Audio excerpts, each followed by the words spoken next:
السلام علیکم ورحمت الله وبرکاتو. د لسم درس اوومه برخه ده. په قرآن کریم کې د غیر حقیقي یعنی مجازي مؤنث اسم پنځمه نښه پېژندنه ده. اعوذ بالله من الشیطان الرجیم. بسم الله الرحمن الرحیم. إنا أنزلناه قرآنا عربيا لعلكم تعقلون. سورة یوسف دوهم نمبر آیت ده. ترجمه یې دسته بېشکه موږ قرآن په عربي ژبه نازل کړ چې تاسې پوه شئ او عقل وکاروئ.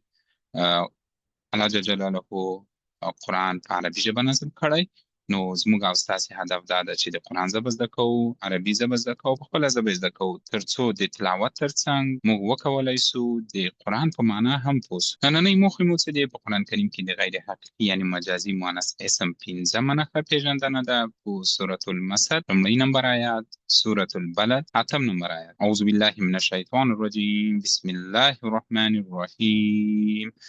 تبت يدا ابي لهب وتب. سورة المسد لومړی نمبر آیات. ترجمه یې داسې ده: د ابي لهب لاسونه مات شول او دی خپله هم هلاک شول. که دلته راځم، په قرآن کریم کې د غیر حقیقي یعنې مجازي مؤنث اسم پنځمه نښه څه ده؟ د بدن هغه غړي چې جوړوي. غیر حقیقي یعنې مؤنث اسم وایي.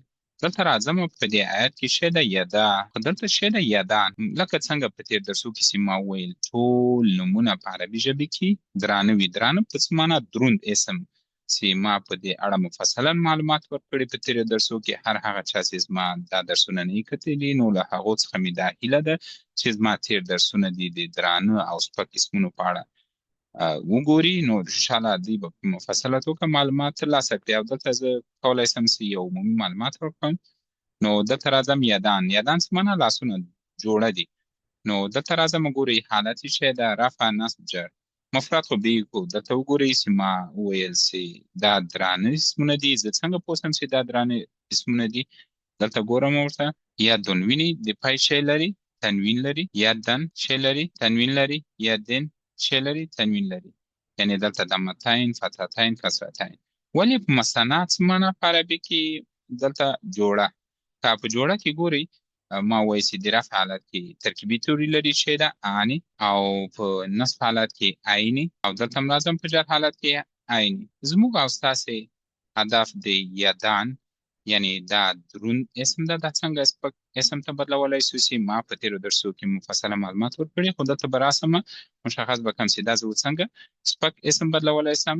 یدا نون یې حذفوم. که نون چیرې نون حذف سو، دا شی سو سپک نوم ته بدل سو. نو دلته راځم دا ګورم په دې آیات کې څه ده. یا دا اوس ما وپېژندل چې دلته څه ده، سپک حالت کې راغلی.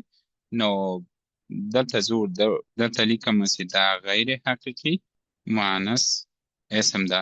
که چاته ورته وایي چې ولې مؤنث اسم ده، ته به ورته وایي چې د بدن هغه غړي چې جوړه کې وي هغه ته موږ غیر حقیقي مؤنث اسم وایي. اعوذ بالله من الشیطان الرجیم. بسم الله الرحمن الرحیم. لم نجعل له عینین.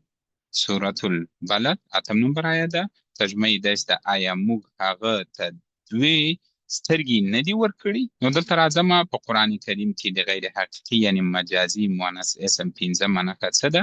د بدن هغه غړي چې په جوړه کې وي هغه ته موږ څه وایو؟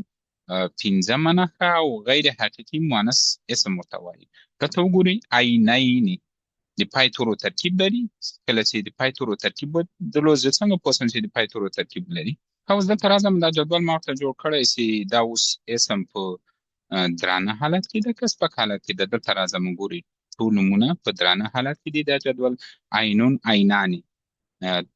دلته راځم عینین. عینین مثنی په څه معنا؟ جوړه، یعنې دوه سترګې. اوس دلته ګورم چې دا څه ده، په درانه حالت کې ده. نو دا چې تغییر یې نه ده کړی، نو دلته څه راغلی په دې آیت کې؟ دا اسم په درانه حالت کې ده. نو زه دلته ورته لیکم چې دا غیر حقیقي مؤنث اسم ده. که چاته ورته ویل ولې، ته به ورته ووایې چې دا څه ده؟ دا د بدن هغه غړي چې په جوړه کې وي هغه ته موږ غیر حقیقي یعنې مجازي مؤنث اسم وایو. د نننۍ درس لنډیز په قرآن کریم کې د غیر حقیقي یعنې مجازي مؤنث اسم پنځمه نښه مو وپېژندله په سورة المسد لومړی نمبر آیات، په سورة البلد اتم نمبر آیات. نو له ټولو څخه مې دا هیله ده چې سورة اللهب یا سورة المسد دا څو نومونه لري. دا له ترجمې سره وګورئ. اول کله مو چې ترجمه وکتله اسم پیدا کړئ، وروسته تاسې کولی شئ چې هغه 5 نښې چې د غیر حقیقي یعنې مؤنث اسمونو لپاره دي هغه دلته تطبیق کړئ. بیا هم که چیرې تاسو پوښتنه درلوده کولی شئ چې ماته کمنټ کې ولیکئ. یادونې زموږ درس د قرآن کریم آیتونو ګرامري تحلیل ده. وخت به هره ورځ له 5 تر 10 دقیقو پورې وي. منبع به قرآن کریم وي. خپلې ټولې یادونې او پوښتنې په کمنټ کې راته ولیکئ. نننی درس همدلته پای ته رسیږي. تاسو ته ښه وخت غواړم. په دعاو کې مه هېروئ. خدای پامان.